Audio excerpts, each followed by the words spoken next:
എല്ലാത്തിനും ഒരു സമയമുണ്ട് ദാസ എന്ന് നമ്മൾ പറയുന്നത്. ഇങ്ങനെ എത്ര വാക്കുകളാണ് അദ്ദേഹം മലയാള ഭാഷയ്ക്ക് സംഭാവന ചെയ്തത്. ഇതിൽ നിന്നൊക്കെ നമ്മൾ ഒപ്പിയെടുക്കേണ്ടത് ശ്രീനിവാസൻ അതിന്റെ കൂടി മെസ്സേജുകളാണ്. ഈ മെസ്സേജിൽ അതിലുള്ള ഏറ്റവും വലിയ മെസ്സേജാണ് ആ ബ്രാൻഡിന്റെ ചെറിയ ബ്രാൻഡിന്റെ ക്രെഡിബിലിറ്റി. ബാബർ ബാലൻ എന്തൊക്കെ ഉണ്ടായിട്ടും പോയിട്ട് ഒരു കൈനീട്ടാൻ പോകുന്നില്ല. ആ ഇന്റഗ്രിറ്റി കാത്തു സൂക്ഷിക്കുന്നുണ്ട് അല്ലെ. മിഥുനം എന്ന സിനിമ നോക്കൂ, അത് എത്ര മനോഹരമായിട്ടാണ് ഒരു പുതിയ സംരംഭം തുടങ്ങാനായി ഇറങ്ങി പുറപ്പെടുന്ന ഒരാൾ. ബിസ്ക്കറ്റിന്റെ പേര് ദാക്ഷായണി.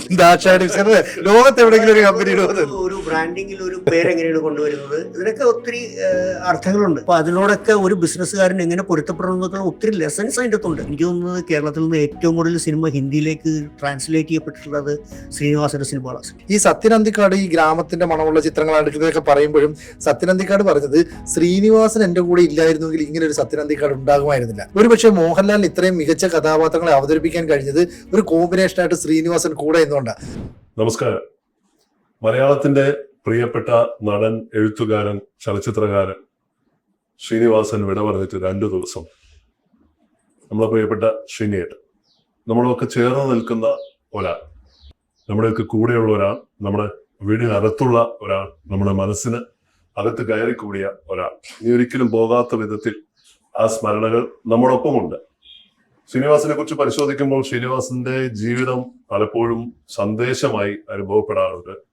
ശ്രീനിവാസന്റെ സിനിമകളിലെ അദ്ദേഹം മുന്നോട്ട് വെച്ച ചില ആശയങ്ങൾ കാലത്തിന് അതീതമായി അതെങ്ങനെയാണ് പ്രവർത്തിക്കുന്നത്, ഒരു വിഷയം, ആ വിഷയത്തെ അദ്ദേഹത്തിന്റെ ഒരു സംരംഭകനാണെങ്കിൽ അതല്ലെങ്കിൽ മറ്റേതെങ്കിലും രംഗത്ത് പ്രവർത്തിക്കുന്ന ഒരു പ്രൊഫഷണൽ ആണെങ്കിൽ അവരുടെയൊക്കെ ജീവിതവുമായി അദ്ദേഹം എങ്ങനെയാണ് വളരെ വിദഗ്ധമായിട്ട് അസാമാന്യമായ കരുത്തോടെയും അത് കണക്ട് ചെയ്തത് എന്ന് പരിശോധിക്കുകയാണ്.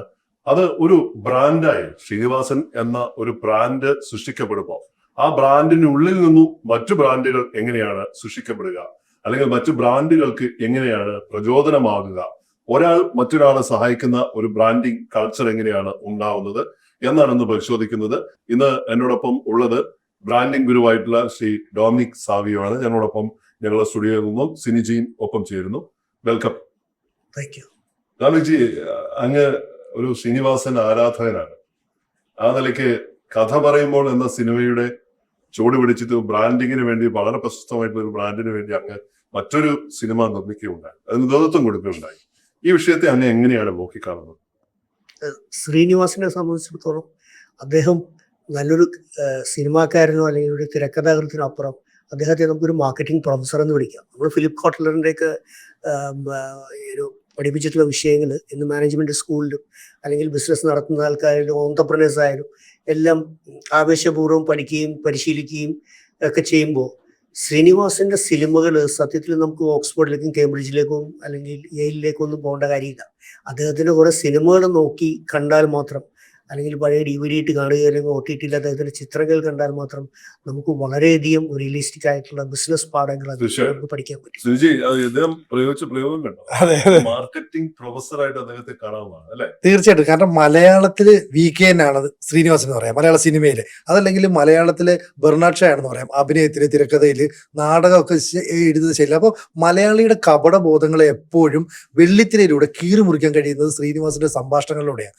1990കളുടെ തുടക്കത്തിലാണെന്ന് തോന്നുന്നു സന്ദേശം എന്ന് പറയുന്ന സിനിമ എഴുതുന്നത്.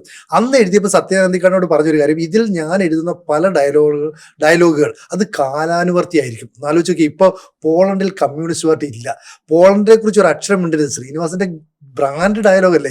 ഇത്തരത്തിൽ എത്രയോ കാര്യങ്ങളുണ്ട്. ഇതുപോലെ തന്നെ അറബിക്കഥയുമായി ബന്ധപ്പെട്ട്, തലയണ മന്ത്രവുമായി ബന്ധപ്പെട്ട്, ചിന്താവിഷ്ടമായ ശ്യാമളയുമായി ബന്ധപ്പെട്ട് അവിടെയൊക്കെ തന്നെ ശ്രീനിവാസനെ പോലെ കുറുകിയ, കാണാൻ അത്രയും സൗന്ദര്യമില്ല എന്ന് സ്വയം പറയുന്ന ഒരു നടൻ മമ്മൂട്ടിയും മോഹൻലാലും ഒക്കെ നിലനിന്നിരുന്ന സമയത്താണ് തൻ്റെതായ പാതയിലൂടെ ഒരു വഴി വെട്ടിത്തെളിച്ചുകൊണ്ട് മുന്നോട്ട് പോയത്.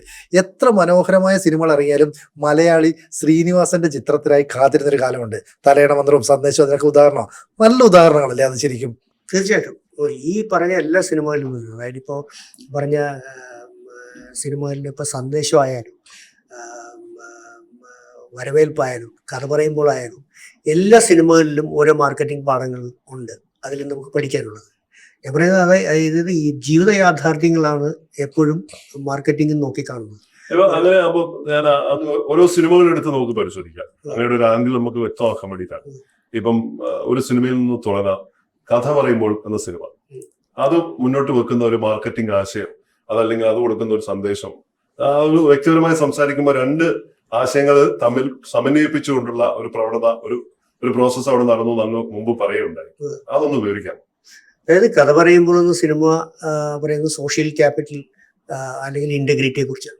സോഷ്യൽ ക്യാപിറ്റൽ എന്ന് പറയുന്നത് നമ്മൾക്ക് ജീവിതത്തിൽ പരാജയങ്ങളോ ബുദ്ധിമുട്ടുകളോ ഒക്കെ നേരിടുന്ന ഒരു കാലഘട്ടത്തിൽ നമ്മൾ പടുത്തുയർത്തിയ നല്ല ബന്ധങ്ങൾ, നമ്മളുടെ നല്ല കൂട്ടുകെട്ടുകൾ നമുക്കൊരു സഹായകമായി വന്നേക്കാം.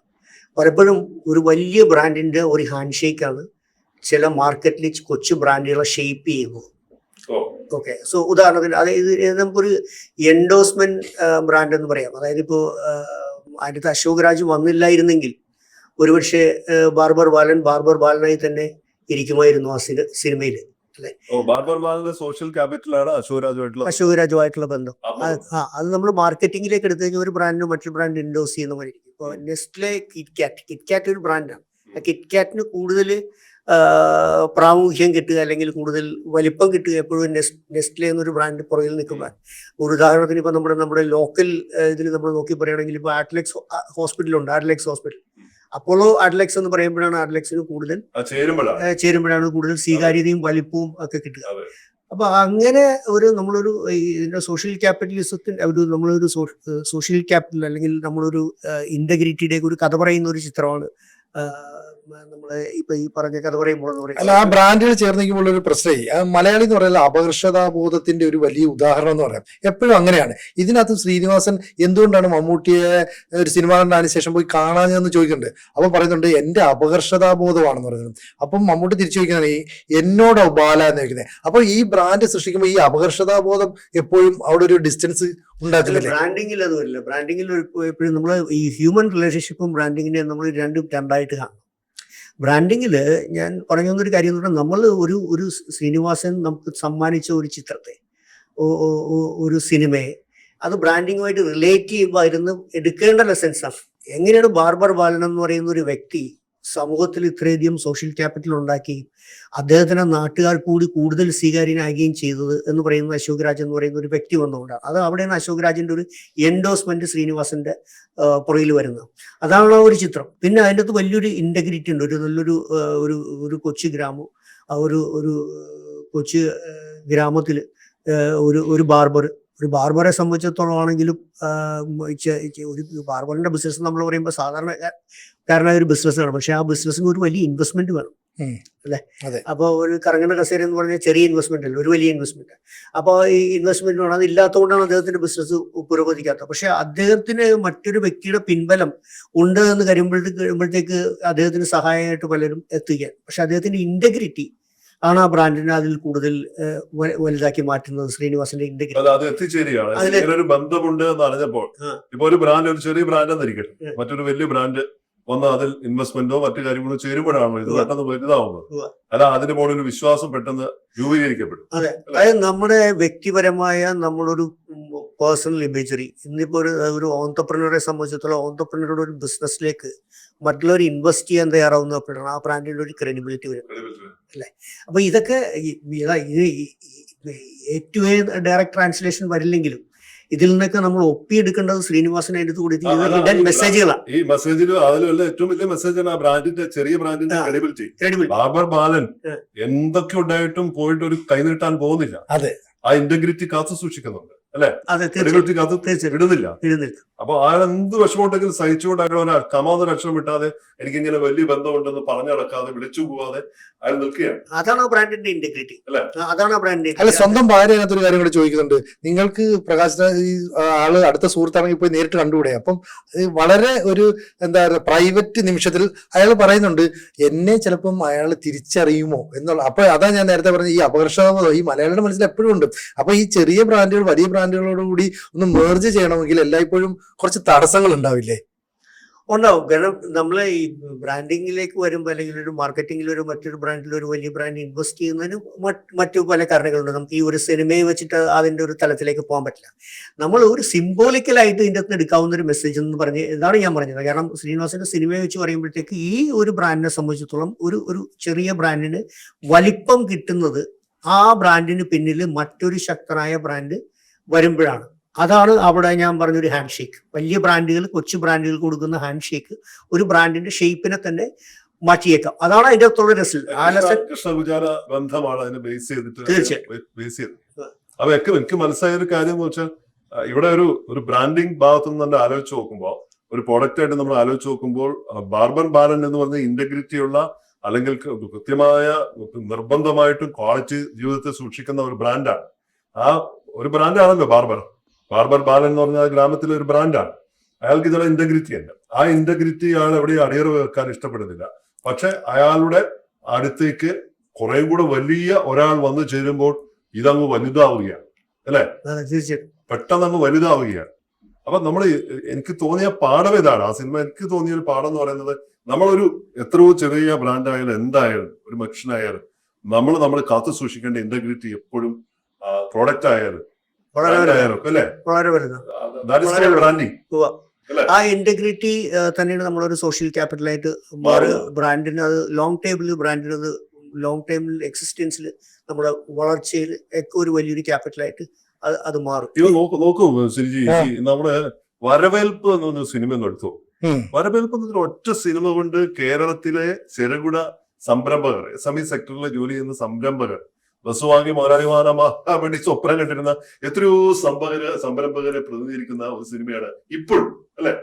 ശരിയല്ല? അത് ശരിക്കും ഈ മലയാളി വിദേശത്ത് പോയി കുറച്ച് പൈസയൊക്കെ ആയിട്ട് വരുന്നു. അവൻ വരുന്നിട്ട് ഇവിടെ മുതലാളി അങ്ങനെയല്ല വരുന്നത്, തന്റെ നാട്ടിലുള്ള കുറെ പേർക്ക് ജോലി കൊടുക്കാന്ന് പറയുന്നു.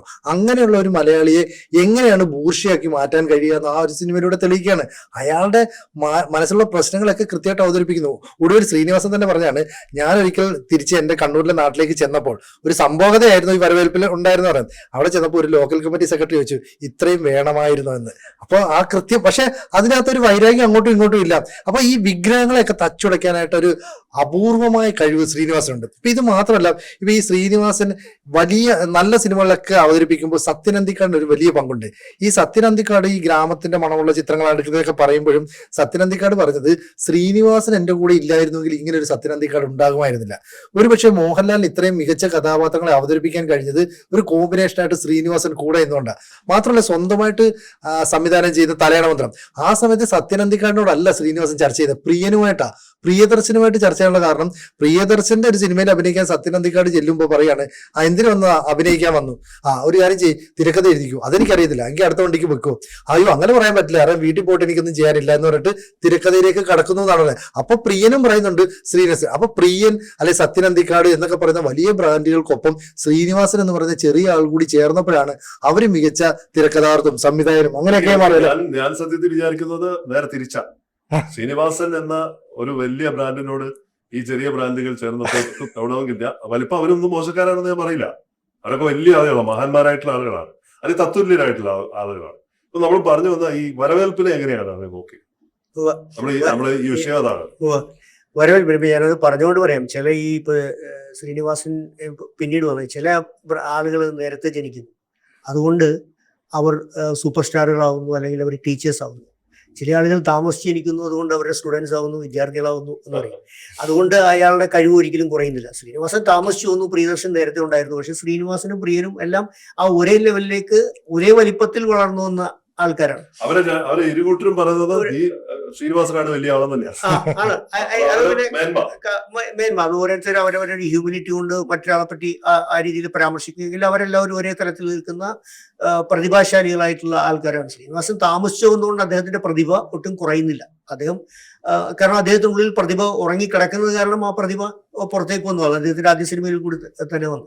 വരവേൽപ്പിനെ സംബന്ധിച്ചിടത്തോളം പറയുകയാണെങ്കിൽ, വരവേൽപ്പ് ശരിക്കും തുറന്നു കാണിക്കുന്നത് ഒരു സോളോ എന്റർപ്രനറുടെ പ്രശ്നങ്ങളാണ്.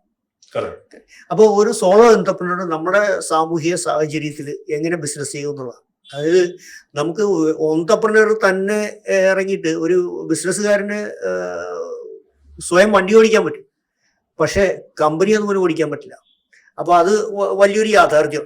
അപ്പൊ കമ്പനി മുന്നോട്ട് കൊണ്ടുപോകണമെങ്കിൽ നമുക്ക് ചുറ്റുമുള്ള എൻവയോൺമെന്റിലെ യാഥാർത്ഥ്യങ്ങളുമായിട്ട് പൊരുത്തപ്പെടണം. അതിൻ്റെ തന്നെ ഒത്തിരി ലെസൺസ് ഉണ്ട്. കാരണം ഒരു എംപ്ലോയി മാനേജ്മെന്റ് എങ്ങനെ കൊണ്ടുപോകണം, ഒരു ഹ്യൂമൻ റിസോഴ്സസ് ഇതിൻ്റെ ഒരു സ്ട്രാറ്റജിയൊക്കെ നമുക്ക് അതിൻ്റെ അടുത്ത് കൊണ്ടുവരാം. കാരണം എംപ്ലോയി അസറ്റ് എങ്ങനെ ബിൽഡ് ചെയ്യണം, എംപ്ലോയീസിന്റെ ഒത്തിരി പ്രശ്നങ്ങളുണ്ട്, തൊഴിലാളി പ്രശ്നങ്ങളുണ്ട്. ഇതെല്ലാം ആ ചിത്രത്തിൽ ഒരു ബിസിനസ്സുകാരൻ നേരിടുന്ന ഒരു കാലഘട്ടത്തിലെ ഒത്തിരി ഒത്തിരി പ്രശ്നങ്ങളുണ്ട്. അപ്പൊ ഞാൻ പറഞ്ഞ വലിയ ടെക്സ്റ്റ് ബുക്കുകളിലേക്ക് പോയിട്ട് ഓക്സ്ഫോർഡിലും കേംബ്രിഡ്ജിലും എല്ലാം വിജയിച്ച് അല്ലെങ്കിൽ IIM പഠിപ്പിക്കുന്ന വലിയ ബിസിനസ് സ്ട്രാറ്റജികൾ നോക്കിക്കാണാതെ നമ്മുടെ സാമൂഹ്യ പശ്ചാത്തലത്തിൽ ഉണ്ടാകുന്ന ഇത്തരം വിഷയങ്ങളെ ശ്രീനിവാസൻ പകർന്നു നൽകുന്നത് നമുക്ക് ചുറ്റും ഉണ്ടാകുന്ന കാര്യങ്ങളാണ്. എപ്പോഴും ഹ്യൂമൻ ഇൻസൈറ്റ് ആണ് ഒരു ബിസിനസ്സിനെ വലുതാക്കുക. ഡീപ്പർ ആയിട്ടുള്ള ഹ്യൂമൻ ഇൻസൈറ്റ് നമുക്ക് നമ്മുടെ പരിസരത്ത് നിന്ന് തന്നെ നമുക്ക് തേടിയെടുക്കാൻ പറ്റുമെങ്കിൽ അതിനേക്കാൾ വലിയ ലെസൺസ് ഇല്ല. അപ്പൊ അതിലൂടെ പകർന്നെടുക്കുന്ന മുരളി എന്ന് പറയുന്ന ഒരാൾ വിദേശത്ത് നിന്ന് വന്ന് കുറച്ച് പൈസ ഇവിടെ ഇൻവെസ്റ്റ് ചെയ്യാൻ വരുന്നു. അദ്ദേഹം നേരിടുന്ന പ്രതിസന്ധികളും പ്രശ്നങ്ങളും അവിടെ ഉണ്ടാകുന്ന സിസ്റ്റംസും ഒക്കെ. അപ്പൊ അതിനോടൊക്കെ ഒരു ബിസിനസ്സുകാരൻ എങ്ങനെ പൊരുത്തപ്പെടണം എന്നൊക്കെ ഒത്തിരി ലെസൺസ് അതിൻ്റെ അകത്തുണ്ട്. നമുക്ക് ഓരോ അതായിട്ട് അതിനെ എടുത്ത് പരിശോധിക്കാൻ കഴിയും. മിഥുനം എന്ന സിനിമ നോക്കൂ. മിഥുനം എന്ന് പറഞ്ഞ സിനിമയ്ക്കകത്ത് ബ്യൂറോക്രസിക്ക് എതിരായിട്ടാണ്. ഒരു ബ്യൂറോക്രസിയുടെ ചെറിയ രൂപമാണ്.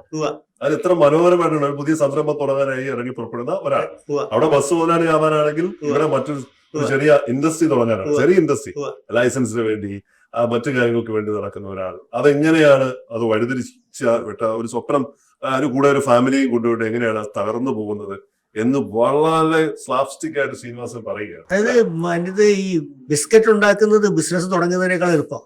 ബിസ്ക്കറ്റ് ഉണ്ടാക്കാൻ നമുക്ക് പറ്റും, ബിസിനസ് മുന്നോട്ട് കൊണ്ടുപോകാനാണ് പ്രതിസന്ധി. അപ്പൊ അതിന് ഈ നമ്മുടെ ചുറ്റുമുള്ള റെഡ് ടേപ്പിസം, ഇന്ന് നമ്മൾ കാണുന്ന ഈ ചുവപ്പ് നാട, അത് പലപ്പോഴും അതായത് ബിസിനസ്സിൽ എത്രമാത്രം പ്ലാനിങ് ആവശ്യമാണെന്നുള്ളതാണ്. നമ്മൾ പലപ്പോഴും നമ്മൾ പ്ലാൻ ചെയ്യുമ്പോൾ നമ്മൾ അതിന്റെ പ്രൊക്യൂർമെന്റ്, നമ്മൾ അതിന്റെ മാർക്കറ്റിംഗ്, നമ്മൾ അതിന്റെ ഡിസ്ട്രിബ്യൂഷൻ, ഒത്തിരി കാര്യങ്ങൾ പ്ലാൻ ചെയ്യും. നമ്മൾ പലപ്പോഴും നമ്മൾ ഇഗ്നോർ ചെയ്യുന്നത് ഇതിന്റെ ലീഗാലിറ്റീസും ഇതിനൊരു കമ്പനി തുടങ്ങാൻ വേണ്ടുന്ന ലൈസൻസിങ്ങും സിസ്റ്റംസും ഇതൊക്കെ നമ്മൾ പലപ്പോഴും ഇഗ്നോർ ചെയ്യും. ഒപ്പം നമ്മൾ ഇതിനൊരു മാർക്കറ്റിംഗ് ബഡ്ജറ്റ് ചെയ്യുമ്പോഴത്തേക്ക് നമ്മൾ ഒരിക്കലും അതിൻ്റെ ഒരു ലീഗാലിറ്റിയെ പറ്റി ഇത് നടക്കുന്ന ഒരു സമയക്രമമുണ്ട്. ചിലപ്പോൾ ഒരു ബിസിനസ്, ഇത്തരം ബിസിനസ്സുകളിൽ എൻവിറോൺമെന്റ്, പൊല്യൂഷന്റെ പലതിന്റെയൊക്കെ സർട്ടിഫിക്കേഷൻ കാര്യങ്ങളൊക്കെ വേണ്ടി വരും. ഇത് നേരിടുന്ന കടമ്പകൾ നമ്മൾ പലപ്പോഴും അറിയുന്നില്ല. അപ്പൊ നമ്മൾ ടെക്സ്റ്റ് ബുക്കിൽ പഠിക്കുന്നതും യഥാർത്ഥത്തിൽ ബിസിനസ് രംഗത്ത് അനുഭവിക്കുന്നതുമായിട്ടുള്ള പ്രശ്നങ്ങൾ, ആ ഒരു തീവ്രതയാണ് ശ്രീനിവാസൻ ഈ ചിത്രത്തിലൂടെ ശരിക്കും പ്രയാസങ്ങളെ കൃത്യമായി അഡ്രസ് ചെയ്യാണ്. എനിക്ക് തോന്നുന്നത് കേരളത്തിൽ നിന്ന് ഏറ്റവും കൂടുതൽ സിനിമ ഹിന്ദിയിലേക്ക് ട്രാൻസ്ലേറ്റ് ചെയ്യപ്പെട്ടിട്ടുള്ളത് ശ്രീനിവാസന്റെ സിനിമകളാണ്. ശ്രീനിവാസന്റെ ഒട്ടുമിക്ക സിനിമകളും അന്യഭാഷകളിൽ എടുത്തിട്ടുണ്ട്. ഇപ്പൊ കഥ പറയുമ്പോൾ വരും, അതേപോലെ 3 ലാംഗ്വേജിൽ എടുത്ത സിനിമയാണ്. മറ്റ് ചിത്രങ്ങളും ഒക്കെ, അതായത് തമിഴിലും സൗത്ത് ഇന്ത്യയിലും മറ്റ് അന്യഭാഷകളിൽ പോയി, പിന്നെ ഹിന്ദിയിൽ പോയിട്ടുണ്ട്. അതേപോലെ തന്നെ ശ്രീനിവാസന്റെ മറ്റ് ചിത്രങ്ങൾ ഹിന്ദിയിലേക്ക് ട്രാൻസ്ലേറ്റ് ചെയ്യപ്പെട്ട് അവിടെ വേറെ അതേ ക്യാരക്ടേഴ്സിനെ വെച്ച് ചെയ്യപ്പെട്ടിട്ടുണ്ട്. അപ്പൊ അദ്ദേഹത്തിന്റെ കോൺസെപ്റ്റിന്റെ ഒരു വൈഡർ അക്സെപ്റ്റൻസും ഒരു സ്വീകാര്യതയാണ് ഈ ചിത്രത്തെ ഇതിലേക്ക് പോകുന്നത്. അതായത് അദ്ദേഹം കൊടുത്തിരിക്കുന്ന മെസ്സേജിനും അപ്പുറം, നേരത്തെ പറഞ്ഞ പോലെ കാലത്തിനും അതീതമായ ഒരു മെസ്സേജ്, അത് എല്ലാ മേഖലകൾക്കും ബാധകമാണ്. നമ്മൾ കാണുമ്പോൾ നമ്മളൊരു സോഷ്യലി അല്ലെങ്കിൽ പൊളിറ്റിക്കലി ഇതായിട്ട് നമ്മളൊരു ഹാസ്യ ചിത്രമായിട്ട് അതിനെ എടുക്കുമ്പോൾ ഹാസ്യരൂപേണ അദ്ദേഹം പറഞ്ഞു വെക്കുന്ന ബിസിനസ്സുകാർ നേരിടുന്ന പ്രശ്നങ്ങളും ഇന്നത്തെ ഓൺടർപ്രണേഴ്സ് നേരിടുന്ന പ്രശ്നങ്ങളും ഓരോ മാർക്കറ്റിലുള്ള ചലനങ്ങളും ഒരു കൺസ്യൂമർ ഇൻസൈറ്റും എല്ലാം ഇതിനകത്ത് കൃത്യമായി പ്രതിപാദിച്ചു പോകുന്നതാണ് ഓരോ സിനിമയെടുത്ത് നമ്മൾ അദ്ദേഹത്തിന്. അതിനകത്ത് തന്നെ ചില ഡയലോഗ് ഉണ്ട്. അപ്പം താത്വിക അവലോകനം എന്ന് പറഞ്ഞിട്ട് അവിടുത്തെ ഒരു രാഷ്ട്രീയ ആചാര്യൻ പറയുന്നത്, ഇന്നും താത്വിക അവലോകനം എന്നാണ് നമ്മൾ പറയുന്നത്. ഇതിന് പറയുന്നത് 2 പാർട്ടികളും തമ്മിൽ ഒരു അന്തർധാര സജീവമായിരുന്നു. ഇന്നും നമ്മൾ പറയുന്ന അന്തർധാര സജീവമാണ്. അപ്പൊ എത്ര മനോഹരമായ രീതിയിലാണ് ആ ഡയലോഗുകളൊക്കെ സൃഷ്ടിച്ചത്. അപ്പം ശ്രീനിവാസൻ സ്വന്തം ജീവിതത്തിൽ അനുഭവിച്ച കയ്പും മധുരവും ഒക്കെ കൃത്യമായിട്ട് വെള്ളിത്തിരയിലേക്ക് പകർന്നു നൽകാൻ അദ്ദേഹത്തിന് സാധിച്ചു. ഇപ്പൊ കേരളത്തിന്റെ മുഖ്യമന്ത്രിയായിരുന്ന EK നയനാർക്ക് എന്തും പറയാനുള്ള ഒരു ലൈസൻസ് ഉണ്ടായിരുന്നു. എന്ത് പറയാനും നയനാരല്ലേ എന്നുണ്ട്, എന്ന് പറയുന്നല്ലേ ശ്രീനിവാസൻ എന്തും പറയാം. ഇപ്പം മോഹൻലാലിനെയും മമ്മൂട്ടിയും ഒക്കെ സൂപ്പർ സ്റ്റാർ എന്ന് വെച്ചുകൊണ്ട് ഈ സൂപ്പർ സ്റ്റാറുകളെ അപഹസിക്കുന്ന രീതിയിൽ ചില ചിത്രങ്ങൾ എടുത്തു, സിനിമയ്ക്കുള്ള സിനിമ. പക്ഷെ അത് വലിയ ഹിറ്റുകളായി മാറി.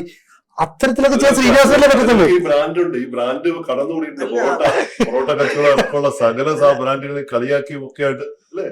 അതിലൊക്കെ ഇപ്പൊ താരം എന്ന് പറയുന്ന സിനിമയിൽ ഇപ്പൊ താങ്കൾ പറയാം, ജനയുടെ താരം എന്ന് പറയുന്ന സിനിമയിലായാലും അതിനകത്ത് വലിയൊരു മെസ്സേജ് ഉണ്ട്. അതിനകത്ത് ഒരു പേഴ്സണൽ ബ്രാൻഡിങ്ങിനെ പറ്റി പുള്ളി പറയാതെ പ്രതിപാദിക്കുന്നുണ്ട്. പേഴ്സണൽ, ഇന്ന് എല്ലാവരും പേഴ്സണൽ ബ്രാൻഡിങ്ങിൽ കാര്യമായിട്ട് ശ്രദ്ധിക്കുന്നു. ബിസിനസ്സുകാരായാലും സെലിബ്രിറ്റികളായാലും രാഷ്ട്രീയക്കാരായാലും എല്ലാം സ്വന്തം പ്രതിച്ഛായ വർദ്ധിപ്പിക്കുന്നതിലും സ്വന്തം പ്രതിച്ഛായ എൻഹാൻസ് ചെയ്യുന്നതിലും ഒക്കെ ഒത്തിരി കോൺസെൻട്രേറ്റ്. ഒരു പ്രതിച്ഛായ എങ്ങനെയാണ് ഒരാൾ വളർത്തിയെടുക്കേണ്ടത്, അവിടെ നമ്മൾ ഇഗ്നോർ ചെയ്യും ഉൾപ്പെടേണ്ട കാര്യങ്ങൾ എന്തൊക്കെയാണെന്നുള്ളത് വളരെ കൃത്യമായിട്ട് അദ്ദേഹം അത് ഒറ്റ ഡയലോഗ് പറയാം, എന്റെ തല എന്റെ ഫുൾ ഫിഗർ. ഇത് പരസ്യമായിട്ട് പറയുന്നത് നമ്മൾ സിനിമ കേൾക്കുന്ന ഈ സിനിമയില നമ്മൾ കേട്ടിട്ടില്ല. ഇതാണ് യാഥാർത്ഥ്യം. പേഴ്സണൽ ബ്രാൻഡിങ്ങിലേക്ക് നമ്മൾ പോയാൽ അധികം പുസ്തകങ്ങളൊന്നുമില്ല. പക്ഷെ ശ്രീനിവാസന്റെ സിനിമ ഒന്ന് എടുത്ത് കണ്ടാൽ മതി. നമ്മൾ എന്ത് ചെയ്യരുത് എന്ന് കൃത്യമായിട്ട് ശ്രീനിവാസൻ അതിൻ്റെ അകത്ത് പേഴ്സണൽ ബ്രാൻഡിങ്ങിനെ കുറിച്ച് പറയുന്നുണ്ട്. ഒപ്പം അതിൻ്റെ അകത്ത് വേറൊരു കാര്യം കൂടിയുണ്ട്. ഇന്ന് ഒരു നോളജ് എക്കണോമിയാണ് ഇപ്പൊ നമ്മുടെ സമൂഹത്തിൽ. ഒത്തിരി കോപ്പിറൈറ്റുകളുടെ പ്രാധാന്യമുണ്ട്. അപ്പോൾ ഉദയന്റെ തിരക്കഥ മോഷ്ടിച്ചു പോകുന്ന ഒരുത്തൻ ആ തിരക്കഥ കൊണ്ട് സക്സസ് ആവുകയാണ്. അതിൽ intellectual copyrighting, intellectual protection, I പിക്കുള്ള പ്രാധാന്യം ഒക്കെ ആ സിനിമയിൽ പറയാതെ പറയുന്നുണ്ട്. നമ്മൾക്ക് പലപ്പോഴും എന്താ സംഭവിക്കുന്നുണ്ട്, നമ്മളൊരു ബ്രാൻഡ് തുടങ്ങുന്നതിന് മുമ്പ് തന്നെ നമ്മൾ അതിൻ്റെ ഒരു IP പ്രൊട്ടക്ഷൻ എടുക്കണം. ഇന്നത്തെ നോളജ് എക്കണോമിയിൽ നിങ്ങൾ കോണ്ടന്റ് ജനറേറ്റ് ആയിട്ട് വരുമ്പോഴും ഇതിൻ്റെയൊക്കെ ഒരു പ്രൊട്ടക്ഷൻ എടുത്തു വെക്കുക എന്നുള്ളത് വളരെ ഇമ്പോർട്ടൻ്റ് ആണ്. ഇല്ലാതെ പല ബ്രാൻഡുകളും ഇവിടെ പെട്ടിട്ടുണ്ട്. ഈ IP ഇപ്പോൾ ഇത് വളരെ ഇൻക്രീസിംഗ്ലി ഒരു സിനിമാ പ്രവർത്തകൻ നിലയ്ക്ക് ഇതേ അവസ്ഥ ഞാനും നിരീക്ഷിച്ചു. വളരെ മാനസികമായി തകർന്നു പോകുന്ന അവസ്ഥ ഉണ്ടായിട്ടുണ്ട്. മറ്റൊരാൾ അത് യാദൃശികമാകാം, പറഞ്ഞുകൊണ്ടാവാം, അങ്ങനെയൊക്കെ ഒരുപാട് പേർക്ക് സംഭവിച്ചിട്ടുണ്ട്. പക്ഷെ ഇപ്പൊ നമുക്ക് അതിനെതിരായി എന്ത് ചെയ്യണമെന്ന് കൃത്യമായിട്ട് അറിയാം. അപ്പൊ ഇതൊക്കെ എന്നുള്ള ശ്രീനിവാസൻ നൽകുന്ന മെസ്സേജ് നമ്മൾ തിരക്കഥകൾക്കും സിനിമയ്ക്കും കഥയ്ക്കും അപ്പുറം നമ്മളത് ബിസിനസ്സുമായിട്ട് ലിങ്ക് ചെയ്യുവാണെങ്കിൽ, ഓൺടർപ്രണർഷിപ്പുമായിട്ട് ലിങ്ക് ചെയ്യുവാണെങ്കിൽ, മാർക്കറ്റിങ്ങും ബ്രാൻഡിങ്ങുമായിട്ട് ലിങ്ക് ചെയ്യുകയാണെങ്കിൽ, അതുകൊണ്ടാണ് ഞാൻ ശ്രീനിവാസൻ ഒരു മാർക്കറ്റിംഗ് പ്രൊഫസർ എന്ന് പറഞ്ഞത്. കാരണം ഇതെല്ലാം മുന്നിൽ കണ്ടുകൊണ്ട് അദ്ദേഹത്തിൽ നിന്ന് ഒത്തിരി പഠിക്കാനുണ്ട്. നമ്മൾ ബിസിനസ് സ്കൂളുകളിലോ അല്ലെങ്കിൽ ഈ മാനേജ്മെന്റ് കൺസൾട്ടൻസിമാരിൽ നിന്നോ പഠിക്കുന്നതിനും പോലെ തന്നെ ശ്രീനിവാസന്റെ സിനിമകളിൽ നിന്ന് നമുക്ക് ഒത്തിരി കാര്യങ്ങൾ കണ്ടുപിടിക്കാൻ പറ്റും. നമ്മുടെ ഒബ്സർവേഷണൽ അണ്ടർസ്റ്റാൻഡിങ്, ഒബ്സർവേഷണൽ റിസർച്ച് ഒരു നല്ലൊരു കാര്യമായിട്ട് ശ്രീനിവാസന്റെ ഇപ്പൊ ഈ വടക്ക് നോക്കിയന്ത്രം എന്ന് പറയുന്ന സിനിമയ്ക്കകത്ത് തന്നെ ഒരു സംശയരോഗിയായ മലയാളി അല്ലെ, അന്നത്തെ കാലത്ത് ഈ സോഷ്യൽ മീഡിയ ഒന്നും ഇല്ലായിരുന്ന സമയത്താണ് അതിനെ കൃത്യമായിട്ട് പകർത്തിയെടുക്കുന്നത് അല്ലെ. അത് കഴിഞ്ഞ് പിന്നെ ഇപ്പോഴത്തെ മലയാളി അല്ലെ, ഇന്നും അത് മാറുന്നില്ല. പിന്നെ നേരത്തെ പറഞ്ഞ മിഥുനത്തിന്റെ കാര്യം, മിഥുനത്തിന് ബിസ്ക്കറ്റ് കമ്പനിക്ക് ലൈസൻസ് കിട്ടാൻ ഇലക്ട്രിസിറ്റിന്ന് എഞ്ചിനീയർ ഒക്കെ വന്ന് പരിശോധിക്കുമ്പോൾ ഉണ്ടാകുന്ന അനുഭവം എന്താണെന്ന് വെച്ചാൽ, ഇന്നും നമ്മള് ഒരു വീട്ടിലേക്ക് വൈദ്യുതി കണക്ഷൻ എടുക്കാൻ പോകുമ്പോൾ ഉണ്ടാകുന്ന അനുഭവം. അപ്പൊ അങ്ങനെ കാലത്തിനപ്പുറത്തേക്ക് ചിന്തിക്കാനായിട്ട് ശ്രീനിവാസന് വലിയൊരു കഴിവുണ്ടായിരുന്നു. ബിസ്ക്കറ്റിന്റെ പേര് ദാക്ഷായണി. ലോകത്ത് എവിടെയെങ്കിലും ഒരു കമ്പനിയുടെ ഒരു ബ്രാൻഡിങ്ങിൽ ഒരു പേരെങ്ങനെയാണ് കൊണ്ടുവരുന്നത്, ഇതിനൊക്കെ ഒത്തിരി അർത്ഥങ്ങളുണ്ട്. നമ്മള് ഒരു ബ്രാൻഡിനെ എങ്ങനെ നാമകരണം ചെയ്യണം, അതിനൊക്കെ ഒത്തിരി നോക്കി, അതൊക്കെ നമുക്ക് ഇത്ര ലളിതവൽക്കരിച്ച് പറയാൻ പറ്റില്ലെങ്കിലും അതിനെടുത്തിട്ട് അതിനെ ഡീകോഡ് ചെയ്ത് കഴിഞ്ഞു കഴിഞ്ഞാൽ അതിൻ്റെ അകത്ത് നമ്മൾ പഠിക്കേണ്ടതായിട്ടുള്ളതും മനസ്സിലാക്കേണ്ടതായിട്ടുള്ളതും തിരസ്കരിക്കേണ്ടതുമായിട്ടുള്ള ഒത്തിരി കാര്യങ്ങൾ ശ്രീനിവാസന്റെ സിനിമയിൽ ഒളിഞ്ഞിരിപ്പുണ്ട്. വെള്ളാനയുടെ നാട്ടിൻ്റെ അകത്തുള്ളൊരു ലെസൺ എന്ന് പറഞ്ഞു കഴിഞ്ഞാൽ, നമ്മളിപ്പോൾ സാറിന് പറയും B2C എന്ന് പറഞ്ഞാൽ ബിസിനസ് ടു കൺസ്യൂമർ, B2B എന്ന് പറഞ്ഞാൽ ബിസിനസ് ടു ബിസിനസ്. ഇത് B2G ബിസിനസിനെ പറ്റിയാണ് അത് പ്രതിപാദിക്കുന്നത്. ഇത് ബിസിനസ് ടു ഗവൺമെന്റ്. അപ്പോൾ നമ്മൾ കോൺട്രാക്ടേഴ്സ് ആയാലും അല്ലെങ്കിൽ ഇപ്പോൾ നമ്മൾ സപ്ലൈക്ക് പോലുള്ള സാധനങ്ങളിലേക്ക് പ്രൊഡക്റ്റ് സപ്ലൈ ചെയ്യുന്ന ആൾക്കാരെല്ലാവരും business to B2G business manage ചെയ്യുന്ന ആൾക്കാരാണ്. അപ്പോൾ അത്തരം B2G ബിസിനസ് മാനേജ് ചെയ്യുമ്പോഴത്തേക്ക് നമ്മൾ നേരിടാൻ പോകുന്ന പ്രതിസന്ധികൾ പലപ്പോഴും ഈ കറപ്ഷനും അങ്ങനത്തെ ഒരു സാമൂഹ്യാവസ്ഥയായിരിക്കും. അപ്പോൾ അത്തരം ഒരു സാമൂഹ്യാവസ്ഥയിൽ ഈ നമ്മൾ പാലിക്കേണ്ട, അവിടെ നമ്മൾ ഭയങ്കര quality out of the way പോയി ഡെലിവറി ചെയ്യാൻ പോയാൽ ചിലപ്പോൾ നടക്കില്ല അത്തരം സാഹചര്യങ്ങളിൽ. ഒപ്പം ഒരു ബ്രാൻഡ് മോശമായി പോകാനുള്ള എല്ലാ സാഹചര്യങ്ങളുണ്ട്. നമ്മളും കറപ്റ്റ് ആകാം. അങ്ങനെ ഒത്തിരി നമ്മുടെ അത്തരം ലെസൻസുകളും നമുക്ക് അതിൻ്റെ അകത്ത് ഒരു ഹിഡൻ മെസ്സേജ് ഉണ്ട്. സിനിമയുടെ പ്രമേയം വേറെയാണ്. ഞാൻ അതിൻ്റെ അകത്ത് ഒരു ചെറിയൊരു ഭാഗം എങ്ങനെ അത് ഒരു മാർക്കറ്റിങ്ങിൽ എങ്ങനെ ഓഫ് എടുക്കാമെന്നാണ് പറഞ്ഞു തന്നത്. അപ്പൊ അതും വരെ നമ്മുടെ എല്ലാ മേഖലയിലും ശ്രീനിവാസന്റെ സിനിമയിൽ ബിസിനസ്സും ഓൺടർപ്രണർഷിപ്പും മാർക്കറ്റിങ്ങുമായിട്ട് ബന്ധപ്പെട്ട് മിക്ക സിനിമകളിലും എന്തെങ്കിലും രീതിയിലൊക്കെ ചെറുതായിട്ടെങ്കിലും നോക്കി കാണുന്ന ഒരു കാഴ്ചപ്പാടുണ്ട്. നിങ്ങളെ സ്വാധീനിക്കുന്ന ഈ ഒരു പെർസ്പെക്റ്റീവിലാണ് ആ കാര്യങ്ങൾ. അല്ല, ഈ അഴകിയ രാവണൻ എന്ന് പറയുന്ന സിനിമയില് സത്യം പറഞ്ഞാല് ഈ പറയുന്ന അഴകിയ രാവണനിലെ മമ്മൂട്ടി അവതരിപ്പിച്ച കഥാപാത്രത്തിന് സ്വന്തം ജീവിതവുമായിട്ട് സാമ്യമുണ്ടെന്ന് ശ്രീനിവാസൻ പറയുന്നുണ്ട്. പക്ഷെ അഴകിയ രാവണനിലെ മമ്മൂട്ടി അവിടേക്ക് കൊണ്ടുവരുന്നത് ശ്രീനിവാസൻ എന്ന് പറയുന്ന വ്യക്തിയാണ്. ശ്രീനിവാസൻ ഇല്ലെങ്കിൽ ആ മമ്മൂട്ടിക്ക് അവിടേക്ക് കടന്നു വരാൻ കഴിയുന്നില്ല. അപ്പൊ അവിടെയും അത്തരത്തിലൊരു പൊങ്ങച്ചക്കാരനെ അവതരിപ്പിക്കാനായിട്ട് ശ്രീനിവാസന്റെ തനതായ ശൈലി അവിടെ ഉപയോഗിക്കേണ്ടി വരുന്നു. അതും വലിയൊരു മാറ്റമല്ലേ ചെയ്തത്? അദ്ദേഹത്തിന്റെ സിനിമകളിലെ സംഭാഷണങ്ങൾ പറയാത്ത ഒരു വാക്കെങ്കിലും പറയാത്ത ഒരു ദിവസം നമുക്കുണ്ടോ? ശരിക്കും ഇല്ലാത്ത വേണമെങ്കിൽ പറയാം, തീർച്ചയായിട്ടും അല്ലേ? എല്ലാത്തിനും ഒരു സമയമുണ്ട് ദാസ എന്ന് നമ്മൾ പറയുക. ഇങ്ങനെ എത്ര വാക്കുകളാണ് അദ്ദേഹം മലയാള ഭാഷയ്ക്ക് സംഭാവന ചെയ്തിരിക്കുക, അല്ലെ? ഡിക്ഷണറിക്ക് സംഭാവന ചെയ്തില്ലെങ്കിലും മലയാള ഭാഷയ്ക്ക് ഇത്തരത്തിലുള്ള കൊളോക്കിയലായിട്ടുള്ള ഒട്ടനവധി കാര്യങ്ങൾ സംഭാവന ചെയ്തു. ലളിതമായ ഇപ്പൊ ഈ എല്ലാത്തിനും ഒരു സമയമുണ്ട് ദാസ എന്ന് പറയുന്നത് സ്വാഭാവികമായിട്ടും നമ്മൾ എല്ലാത്തിനും ഒരു സമയമുണ്ട് റോബിൻജി എന്ന് ഞാൻ പറഞ്ഞെങ്കിൽ അങ്ങനെ പറയാം. പറയാം. അപ്പൊ കമ്മ്യൂണിക്കേഷൻ എപ്പോഴും ലളിതവൽക്കരിച്ച് ആൾക്കാരുടെ മനസ്സിൽ കയറും. ഉദാഹരണത്തിന് ഇപ്പൊ നമ്മൾ എല്ലാം ശരിയാവും, എല്ലാം ശരിയാവും എന്ന് പറയും. എല്ലാം ശരിയാവും എന്ന് പറഞ്ഞാൽ സിംപ്ലസ്റ്റ് കമ്മ്യൂണിക്കേഷൻ, അതാണ് ആൾക്കാർ പെട്ടെന്ന് കണക്ട് ചെയ്യാൻ ഉള്ള ഒരു കാര്യം. അപ്പൊ നമ്മുടെ കമ്മ്യൂണിക്കേഷൻ എപ്പോഴും നമ്മൾ ലളിതവൽക്കരിച്ച് കഴിഞ്ഞാൽ ആൾ കമ്മ്യൂണിക്കേഷനൊക്കെ, പ്രത്യേകിച്ച് നമ്മളൊരു മാസ് ഓഡിയൻസിന്റെ അടുത്ത് കമ്മ്യൂണിക്കേറ്റ് ചെയ്യുമ്പോൾ ആ കമ്മ്യൂണിക്കേഷന് സ്വീകാര്യത വർദ്ധിക്കും. അതാണ് ശ്രീനിവാസന്റെ സ്ക്രിപ്റ്റ് ആണ്. സാധാരണഗതിയിൽ ആൾക്കാർ ഉപയോഗിക്കുന്ന പദങ്ങൾ, വാക്കുകൾ, അവ കൃത്യമായിട്ട് വരും. അതാണ് കമ്മ്യൂണിക്കേഷൻ. ശ്രീനിവാസന്റെ സ്ക്രിപ്റ്റിൽ നിന്ന്, ശ്രീനിവാസന്റെ ഡയലോഗിൽ നിന്ന് ബ്രാൻഡിങ് കമ്മ്യൂണിക്കേഷനിൽ ആൾക്കാർ മനസ്സിലാക്കേണ്ട കാര്യം എന്ന് പറഞ്ഞാൽ കമ്മ്യൂണിക്കേഷനിൽ സിംപ്ലിസിറ്റി കൊണ്ടുവരിക, അതിനെ സൂപ്പർലേറ്റീവ് ആക്കാനോ അതിനെ ആൾക്കാർക്ക് മനസ്സിലാകാത്ത ഭാഷയിൽ സംസാരിക്കാനോ അല്ല. സിംപ്ലിഫൈ ലാംഗ്വേജ്, ഏറ്റവും ഈസി ആയിട്ടുള്ള കമ്മ്യൂണിക്കേഷൻ ആൾക്കാരിലേക്ക് പെട്ടെന്ന് ഡീകോഡ് ചെയ്യും. അതാണ് അദ്ദേഹത്തിന്റെ സ്ക്രിപ്റ്റിൽ. ഞാൻ 6 മാസം ഞാനൊരു നടക്കാതെ പോയൊരു പ്രോജക്റ്റ് ഉണ്ട്, ഡയറക്ടർ ജോൺ എന്ന് പറഞ്ഞ സംവിധാനം പ്രോജക്റ്റ്. ആ പ്രോജക്റ്റിന്റെ അവസാന നിമിഷം അത് എല്ലാം കഴിഞ്ഞിട്ട് മറ്റു ചില സാങ്കേതിക കാരണങ്ങൾ കൊണ്ട് നടക്കാതെ പോയി. ആ സിനിമകൾക്ക് ഞാൻ ശ്രീനേട്ടൻ്റെ കൂടെ 6 മാസം വർക്ക് ചെയ്ത് ഒരു 8-9 വർഷം മുമ്പാണ്. ആ സമയം എന്ന് പറയുന്നത് എൻ്റെ ജീവിതത്തിലെ ഏറ്റവും മികച്ച പാഠങ്ങൾ പഠിച്ച ഒരു സമയമായിരുന്നു. ശ്രീനേട്ടൻ അപ്പോൾ എപ്പോഴും പറയുന്നത് എന്ത് പറയരുത്, എന്ത് പറയാം, എങ്ങനെ അത് സിംപ്ലിഫൈ ചെയ്ത് പറയാം. നമ്മൾ പലപ്പോഴും പല ആലങ്കാരികമായിട്ട് നാടകീയമായിട്ട് പല കാര്യങ്ങൾ പറയുമ്പോൾ അദ്ദേഹം അതിനെ വേറൊരു ആംഗിളിൽ നോക്കിക്കാണും. ഒരു പ്രൊഡക്റ്റിനെ നോക്കിക്കാണുന്ന പോലെയാണ് അത്. നമ്മൾ കാണുന്ന ഒരു കാഴ്ചയിൽ നിന്ന് മാറിയിട്ട് മറ്റൊരു കാഴ്ചയും തനത് കാഴ്ച നമുക്കുണ്ടാവണം എന്ന് പറയുന്നത്. അത് എങ്ങനെയായാലും അത് എനിക്കായാലും അങ്ങേക്കായാലും സുനിജിക്കായാലും ഒക്കെ തനത് കാഴ്ച ഉണ്ടാവുക, തനത് കാഴ്ചപ്പാടുണ്ടാവുക, അത് വളരെ പ്രധാനപ്പെട്ട കാര്യമാണ്. അങ്ങനെ ഉണ്ടായ ഒരു കാഴ്ചപ്പാടിനെ കുറിച്ചാണ്, അങ്ങനെ ഒരു കാഴ്ചയെക്കുറിച്ചും കാഴ്ചപ്പാടിനെ കുറിച്ചുമാണ് നമ്മളിപ്പോൾ ആ മനുഷ്യയെക്കുറിച്ച്, ആ മഹാനായ കലാകാരനെ കുറിച്ച് സംസാരിക്കുന്നത്. എന്തായാലും അതൊരു വലിയ അദ്ദേഹത്തിന്റെ ജീവിതത്തിന്, അദ്ദേഹത്തിന്റെ വിടവാങ്ങലിന് ശേഷം ആ കാഴ്ച ആഘോഷമാക്കിയ ഒരു വലിയ സമൂഹം ഇവിടെ ഉണ്ട്. അതിന് മനഃശാസ്ത്രപരമായിട്ട് അതിനെ മറ്റു രീതിയിലാണ് വിമർശിക്കേണ്ടതും അതിനെ നിരീക്ഷിക്കേണ്ടതും. എന്തായാലും സോഷ്യൽ മീഡിയ ഇടങ്ങളിൽ ഭക്ഷണം കഴിക്കുന്നത് മുതൽ മരണം വരെ അത് റീൽ മൂവ്മെന്റുകളാക്കി ആഘോഷിക്കുന്ന നമ്മളൊക്കെ അടക്കം മാറ്റി നിർത്തി പറയുന്നില്ല. ഞാൻ അതിനകത്ത് ഉണ്ടോന്നും ഇല്ല എന്നുള്ളതല്ല. നമുക്ക് നമ്മളെക്കുറിച്ചും മലയാളി സമൂഹത്തെക്കുറിച്ച് നമ്മളെക്കുറിച്ച് പറയുമ്പോൾ ആ ഒരു സാധനമാണ് ഏറ്റവും വലിയ ആഘോഷം എന്ന് കാണുന്ന നമുക്ക്. അത് അങ്ങനെ കാണേണ്ട ഒന്നല്ല ശ്രീനിവാസൻ. നമ്മുടെ ആൾക്കാർക്ക് ഈ അന്ത്യയാത്രയിലും അനുശോചനത്തിലും അപ്ലോഡിംഗ് ആണ് പറയുന്നത്. അതെ, കറക്റ്റ്. ആ രീതിയിലേക്ക് നമ്മുടെ കറക്റ്റ് മരണത്തിൽ പാലിക്കേണ്ട മൗനം അതറിയില്ല. അപ്ലോഡിംഗ് അതായത് അത് എവിടെ എങ്ങനെ ചെയ്യണം എന്നുള്ള രീതിയിൽ ഇതിനൊക്കെ ഒരു അറിയില്ല. അതെ, അതായത് ആ രീതിയിലേക്ക് സമൂഹം വളർന്നു. അപ്പൊ എന്തും എവിടെയും ഇപ്പൊ ആൾക്കാരുടെ പ്രൈവസിയിലേക്ക് കടന്നു കയറിയിട്ട് നമ്മളവിടെ പാലിക്കപ്പെടേണ്ട മാന്യതകൾ പാലിക്കാതെ വരും. ഞാനത് പറഞ്ഞതേ ഉള്ളൂ. കാരണം ആ രീതിയിൽ ഒരു ഈ മൊബൈലിന് ശേഷം ഉണ്ടായിട്ടുള്ള ഒരു ഹ്യൂമൻ ബിഹേവിയറിന്റെ ഒരു ഭാഗമാണിത്. നമ്മുടെ ഹ്യൂമൻ ബിഹേവിയറിൽ വന്നിട്ടുള്ള ഒരു മാറ്റം. അപ്പോൾ അത് ഇതിന്റെ ഒരു ഫെൻസിങ് കടന്ന ആൾക്കാർ പോകുന്നു. അതാണ് ഈ മരണത്തിലേക്ക് നമ്മൾ പലപ്പോഴും. ഞാനതിന്റെ പറയാനൊരു കാരണം വെച്ചാൽ ഞാൻ അവിടെ 2 ദിവസം നേരിട്ട് കണ്ട ആളാണ്. 2 ദിവസം ഞാനത് നേരിട്ട് കണ്ടതാണ്. ടൗൺ ഹാളിൽ അത് വെക്കുമ്പോൾ അത് ചലച്ചിത്ര പ്രവർത്തനം വന്നപ്പോൾ അവിടെ അവർക്ക് അത് ഉണ്ടായിരുന്നില്ല. കാരണം അവരുടെ സഹപ്രവർത്തകർ ഇരിക്കുമ്പോൾ അവരൊരിക്കലും അത് ചെയ്തിട്ടില്ല.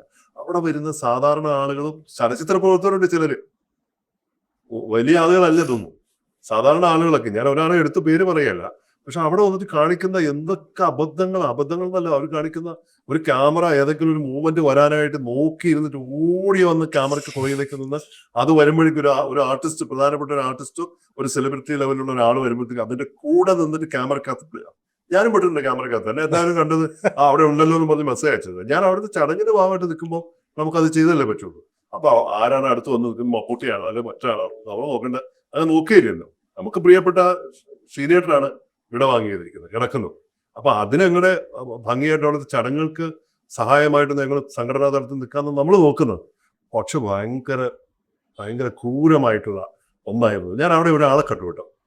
അവിടെ നിൽക്കുമ്പോൾ അതിന് തൊട്ടടുത്ത് വന്നിട്ട് നടൻ വിനീത്, നമ്മുടെ ഡാൻസർ വിനീത്, അദ്ദേഹം ഒരു സൈഡിന് കിച്ചന്റെ സൈഡ്, ഞങ്ങളെല്ലാം ഡയറക്ടർ എം മോഹൻ ഉണ്ട്, അദ്ദേഹത്തിന്റെ കളിയൻ, അങ്ങനെ ഞങ്ങൾ കുറേ ആൾക്കാരെല്ലാം കൂടെ അതിൻ്റെ വൈഫൊക്കെ ഇരിക്കുന്നത്, പ്രധാനപ്പെട്ട ആളുകളൊക്കെ തന്നെ.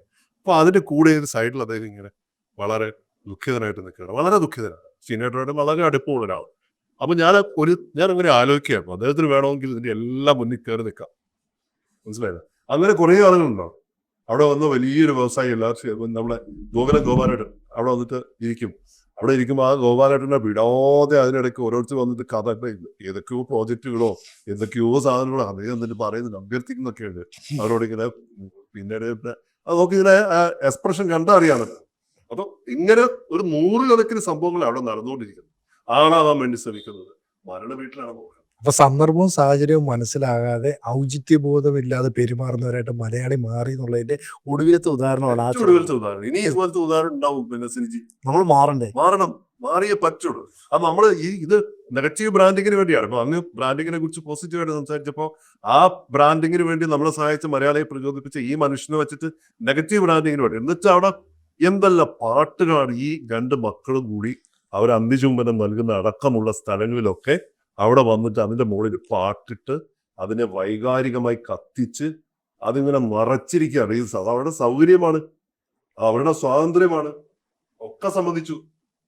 പക്ഷെ എല്ലാ അതിരുകളും കടന്നിരിക്കും. പക്ഷെ ശ്രീനിവാസന്റെ കുടുംബത്തിനും കുറച്ച് സ്വകാര്യത ഉണ്ടാവില്ലേ? നമ്മുടെ ആ ക്യാമറയ്ക്ക് എല്ലായിടത്തും ചെല്ലണം, ചാനൽ ക്യാമറ എല്ലാം റേറ്റിംഗ് മത്സരം ഒക്കെ ശരിയാണ്. പക്ഷെ അവസാന നിമിഷത്തിൽ ശ്രീനിവാസന്റെ ഭാര്യ 2 മക്കൾ അവർക്കൊരു അന്ത്യചുംബനം നൽകണമെങ്കിൽ അവരുടേതായ സ്വകാര്യ നിമിഷത്തിൽ അതിലേക്ക് ക്യാമറ കണ്ണുകൾ ചെല്ലാതിരിക്കാനുള്ള ഔചിത്യബോധം ഇനിയെങ്കിലും നമ്മൾ കാണിക്കണം അല്ലെ? അങ്ങനെയൊക്കെ എന്താ തോന്നുന്നത്? നമ്മുടെ ഒക്കെ ശരിയാണ്. ഈ കാലക്രമേണ നമ്മുടെ ഹ്യൂമൻ ബിഹേവിയറിൽ വരുന്ന മാറ്റങ്ങളാണ്. അപ്പൊ മൊബൈൽ വന്നു, ഇന്റർനെറ്റിന് ശേഷം മൊബൈലായി കഴിഞ്ഞപ്പോഴത്തേക്കും നമ്മളിപ്പോൾ ഇന്നും മൊബൈൽ ഒഴിച്ചുകൂടാൻ പറ്റാത്ത വസ്തുവായി മാറി. ഇന്ന് എല്ലാ സ്ഥലത്തും ക്യാമറ കണ്ണുകളെ വെടിച്ച് നമുക്ക് അങ്ങ് പോകാൻ പറ്റാത്ത സ്ഥിതിയാണ്. അപ്പൊ അതൊരു ഒരു ഇന്നത്തെ ഒരു ഹ്യൂമൻ ബിഹേവിയർ ആയിട്ട് മാറി. അതിനെ ഞാൻ പറഞ്ഞ ആ ഒരു ഒബ്ജക്റ്റീവിലായും, അതായത് നമ്മളെ അനുശോചിക്കേണ്ട സമയത്തായാലും മൗനം പാലിക്കേണ്ട സമയത്തായാലും അവിടെ എല്ലാം ക്യാമറയാണ്. ഈ ഒന്നും വേണ്ട. ഇപ്പം നമ്മൾ ഒരു കലാപരിപാടി കാണാൻ ചെന്നു, ഒരു നാടകം കാണാൻ ചെന്ന് കഴിഞ്ഞാൽ, അല്ലെങ്കിൽ സ്കൂളിൽ നമ്മളിപ്പോൾ ഒരു കുട്ടികളുടെ പ്രോഗ്രാം നടക്കുന്നു, അവിടെ കുട്ടികളെല്ലാം പെർഫോം ചെയ്തുകൊണ്ടിരിക്കുന്നു. നമ്മൾ കാണുന്നത് എന്താന്ന് പറഞ്ഞു കഴിഞ്ഞാൽ ആള് കണ്ണുകൊണ്ടല്ല കാണുന്നത്, അത് ക്യാമറയിലൂടെ കാണുന്നത്. കണ്ണോട് കണ്ടു കഴിഞ്ഞാൽ കുറച്ചുകൂടി കൃത്യമായിട്ട് കാണാൻ പറ്റും. എല്ലാവരും ഫോൺ ഇങ്ങനെ പിടിച്ചിട്ട് അതിനുള്ളിലൂടെ കാണുന്നത്. അവിടെ അപ്ലോഡ് ചെയ്യാൻ വേണ്ടിയിട്ട് ഒരു കോണ്ടന്റ് ജനറേറ്റ് ചെയ്തോണ്ടിരിക്കുന്നത്. അതൊരു മരണത്തിലും കോണ്ടന്റ് ആണ് ആൾക്കാർക്ക് തരുന്നത്. അതാണ് ഇതിന്റെ ഒരു സവിശേഷത. അപ്പൊ ഈ രീതിയിലേക്ക് മാറിയതിനെ നമുക്ക് ഒരു ഹ്യൂമൻ ബിഹേവിയറിൽ വന്നുള്ള മാറ്റം, സാധാരണഗതിയിൽ നമ്മുടെ ടെക്നോളജിക്കൽ ഡെവലപ്മെന്റും ഓരോ കാര്യങ്ങളും ഉണ്ടാകുമ്പോഴത്തേക്കും നമ്മുടെ ഹ്യൂമൻ ബിഹേവിയർ മാറിക്കൊണ്ടിരിക്കും. അതിൽ കാലോചിതമായി വന്നൊരു മാറ്റത്തിന്റെ ഒരു റിഫ്ലക്ഷൻ ആണ് നമ്മളിപ്പോ ഈ കാണുന്നത്. തീർച്ചയായിട്ടും അവിടെ ദിലീപിന്റെ അടുത്ത് വന്നിട്ട് രാത്രി ആരോ വന്നിട്ട് ഒരു സെൽഫി എടുത്ത്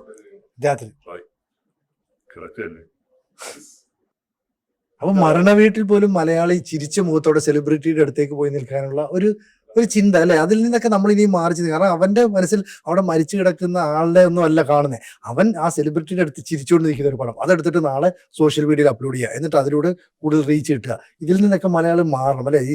ഈ പറയുന്ന മൊബൈൽ ഫോൺ സംസ്കാരം ഒരു മോശം പ്രവണതയിലേക്ക് നമ്മളെ മാറ്റിക്കൊണ്ടിരിക്കുന്നു. പുതിയ തലമുറ അതിലേക്ക് വന്നുകൊണ്ടിരിക്കുന്നു. അല്ല, അത് നമുക്ക് മാറുമെന്ന് പ്രതീക്ഷിക്കാം. നമുക്ക് ഇപ്പൊ നേരത്തെ പിന്നെ ഡോണക്ജി പറഞ്ഞതുപോലെ ഇതൊരു മാറ്റത്തിന്റെ ഒരു കൂടെയുള്ള യാത്രയാണ്. അപ്പൊ അതിങ്ങനെ സോഷ്യലി വന്നിട്ടുള്ള ഒരു വലിയ മാറ്റമാണ്. അതിനകത്ത് നല്ലതും ചീത്തയുണ്ട്, അത് മാറുന്നത് തന്നെയാണ്. എന്തായാലും നമുക്ക് ഈ ചർച്ച അവസാനിപ്പിക്കുമ്പോൾ മലയാളത്തിന്റെ പ്രിയപ്പെട്ട കഥാകാരന്, പ്രിയപ്പെട്ട ചലച്ചിത്രകാരന്, പ്രിയപ്പെട്ട പ്രചോദകന്, പ്രിയപ്പെട്ട എല്ലാമായിരുന്നു മലയാളിയുടെ എല്ലാമായിരുന്ന പ്രിയപ്പെട്ട ശ്രീനിവാസന് നമുക്ക് ABC ഒരു ആദരാഞ്ജലി നമ്മൾ നൽകിയിട്ടില്ല. അത് എല്ലാവരും ഞങ്ങൾ മനസ്സുകൊണ്ട് നമ്മളെല്ലാവരും അത് ഇപ്പോഴും നൽകി കഴിഞ്ഞിരിക്കും. അദ്ദേഹം കൂടെ ഉണ്ട് എന്ന് പറയുന്നതാണ്. ഇപ്പം ഖലീൽ ജിബ്രാന്റെ ഒരു വളരെ ഗുരുനാഥനായിട്ടുള്ള ഒരാളുണ്ട്. അപ്പൊ അദ്ദേഹത്തിന്റെ ഒരു വാക്ക് വായിച്ചു ഓർക്കുന്നു. മരണത്തെക്കുറിച്ചുള്ള ചോദ്യമാണ്. മരണം ഒരു മറയൽ മാത്രമാണ്, ഒരു തിരശ്ശീലയ്ക്കപ്പുറത്ത് നമ്മളുണ്ട് എന്നാണ്. അപ്പോൾ നമ്മുടെ തിരശ്ശീലയ്ക്ക് അകത്ത് തന്നെ, അപ്പുറത്തല്ല, കാണത്തക്ക രീതിയിൽ തന്നെ ശ്രീനിവാസൻ എന്ന മഹാനായ കലാകാരനുണ്ട്. എപ്പോഴും ശ്രീനിയേട്ടന്റെ ആ ചിരിയും അല്ലെ, നിർത്താവുന്ന സ്വയം സംഭാഷണം പറഞ്ഞുകൊണ്ട് ആ ചിരിയൊക്കെ ഇങ്ങനെ മനസ്സിൽ മുഴങ്ങി നിൽക്കുകയാണ്. എന്തായാലും ശ്രീനിവാസൻ എന്ന ബ്രാൻഡിനെ കുറിച്ച്, ശ്രീനിവാസൻ എന്ന ആ ബ്രാൻഡ് നമുക്ക് നൽകുന്ന സന്ദേശത്തെ കുറിച്ച് ഇന്റർപ്രറ്റ് ചെയ്യുമ്പോൾ ഇനിയും ഒരുപാട് ആഴത്തിൽ ഇനിയും ചർച്ച ചെയ്യപ്പെടും ഈ ബ്രാൻഡ്. അപ്പൊ അങ്ങനെയാണ് കാണേണ്ടത്. അങ്ങേക്ക് പ്രത്യേകമായിട്ട് നന്ദി പറയുക. Thank you so much.